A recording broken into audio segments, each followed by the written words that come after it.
আজকে আমরা serving three এর তৃতীয় অধ্যায়ের একটি গুরুত্বপূর্ণ প্রমাণ দেখব।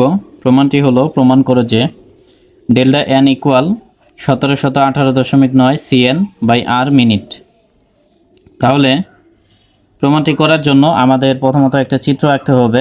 চিত্রটি আঁকার সহজ কৌশল হলো প্রথমে একটি সরলরেখা নিব যা T1n এবং বাঁকের কেন্দ্র ও নিব, ও এর সাথে T1 যোগ করে দেব। এরপরে তিনটি সরলরেখা নিব, প্রথমটি T1a, পরেরটি AB এবং তারপরেটি BC। এরপরে T1a, B, C এই বিন্দুগুলোকে একটি বক্র কার্ভ দ্বারা যোগ করে দিব। যোগ করার পরে T1a কে বাইরের দিকে বর্ধিত করব। তারপরে T1 এর সাথে B যোগ করে দিব এবং এটাকে বাইরের দিকে বর্ধিত করব। এরপরে T1 এর সাথে C যোগ করে দিব। এখন এখানে T1a, B, C যে বিন্দুগুলো আছে এই প্রত্যেকটি বাঁকের মধ্যে অবস্থিত, এক কথায় বৃত্তচাপের মধ্যে অবস্থিত।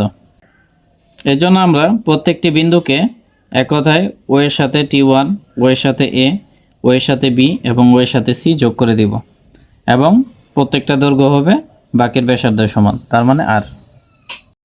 এখন আমরা প্রমাণটি সহজে বোঝার জন্য একটি কার্ডে চিত্রটি এঁকে নিব এবং আমরা ধরে নিব যে মনে করি del1, del2, del3 চলতে আছে del n ইত্যাদি মোট স্পর্শকীয় কোণ বা প্রতিসরণ কোণ। এক কথায় এখানে এতটুকু del1, এতটুকু del2 এবং এতটুকু del3, এগুলো হলো মোট স্পর্শকীয় কোণ বা প্রতিসরণ কোণ। এখানে C1, C2, C3, Cn ইত্যাদি জ্যা বা উপজ্যা যাদের দৈর্ঘ্য যথাক্রমে T1a, AB এবং BC ইত্যাদি। এখানে T1a সরলরেখা, AB সরলরেখা এবং BC সরলরেখা যাদের দৈর্ঘ্য যথাক্রমে C1, C2 এবং C3 ধরে নেওয়া হয়েছে। তারপরে A1A বাঁকের এই বিন্দুতে স্পর্শক। আমরা বাঁকের এই বিন্দুতে একটা স্পর্শক নিছি যেটা দৈর্ঘ্যকে A1A ধরে নিছি। এখন আর হলো বাঁকের ব্যাসার্ধ। তারপরে del1, del2, del3 চলতে আছে del n পর্যন্ত ইত্যাদি স্পর্শকীয় কোণসমূহ যারা যথাক্রমে T1a এবং B বিন্দুতে উৎপন্ন হয়েছে।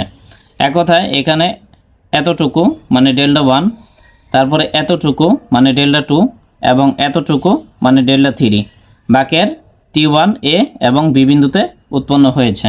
আমরা জানি যে কোনো একটা বৃত্তে যতগুলো বৃত্তকলা থাকে প্রত্যেকটি বৃত্তকলার কেন্দ্র উৎপন্ন কোণ এবং চাপ এই দুটির অনুপাত সর্বদা সমান হয়। তো এখানে যে চাপগুলো আছে আর যে জ্যাগুলো আছে এগুলো দৈর্ঘ্যকে আমরা কাছাকাছি ধরে নিব। এক কথায় এতটুকু চাপ এবং এতটুকু জ্যা এটা দৈর্ঘ্যকে কাছাকাছি ধরে নিব। তারপরে AB চাপ এবং AB জ্যা এই দুইটা দৈর্ঘ্যকে কাছাকাছি ধরে নিব। BC চাপ এবং BC জ্যা এই দুইটা দৈর্ঘ্যকে কাছাকাছি ধরে নিব। তার মানে এখানে চাপকে জ্যা সমান ধরে নিব। তাহলে কোণ যখন বা কেন্দ্রে উৎপন্ন কোণ যখন T1OA তখন চাপ কি? চাপ হলো এতটুকু মানে কি T1A। তাহলে T1A কে C1 এর সমান ধরে নিলাম, সেজন্য T1 এর পরিবর্তে C1 লিখলাম। তাহলে কেন্দ্রে উৎপন্ন কোণ যখন T1OA তখন চাপের পরিমাণ কত হবে? C1। তাহলে ইকুয়াল আমরা জানি যে বৃত্তের পরিধি সমান দূরত্ব অতিক্রম করলে মানে একটা রাউন্ড অতিক্রম করলে 360 ডিগ্রি কোণ অতিক্রম হয়। তাহলে কেন্দ্রে উৎপন্ন কোণ যখন 360 ডিগ্রি তখন চাপের পরিমাণ কি? পরিধির সমান, তার মানে 2πr। এখন আমরা জানি যে বৃত্তের কেন্দ্রস্থ কোণ বৃত্তস্থ কোণের দ্বিগুণ যখন কোণ দুটি একই চাপের উপর দ্বন্দ্বায়মান হয়। তাহলে এখানে del1, del2, del3 এগুলো বৃত্তস্থ কোণ আর এগুলোর কেন্দ্রস্থ কোণগুলো কী হবে? এগুলোর দ্বিগুণ হবে। তার মানে বৃত্তস্থ কোণ del1 হলে কেন্দ্রস্থ কোণ 2 del1 হবে, বৃত্তস্থ কোণ del2 হলে কেন্দ্রস্থ কোণ 2 del2 হবে, বৃত্তস্থ কোণ del3 হলে কেন্দ্রস্থ কোণ 2 del3 হবে। তো এই জন্য T1OA এর মান 2 del1 নিলাম আর C1 নিলাম 360 ডিগ্রি, এটা নিলাম 2πr নিলাম। এখন del1কে রেখে দিলাম, তাহলে 360/2πr নিলাম আর C1 ভাগ অবস্থায় আছে এটাকে এদিকে 5 করলে গুণ হয়ে যাবে আর 2 গুণ অবস্থায় আছে এটাকে 5 করলে ভাগ হয়ে যাবে। এখন 2 × 4 360কে 4 দ্বারা ভাগ করলে 90 হবে আর পাই নিচে আছে নিচে নিলাম, মাঝখানে একটা গুণ চিহ্ন নিলাম, তারপরে C1 নিলাম তারপরে আর নিলাম, এটা ডিগ্রিতে আসবে। এখন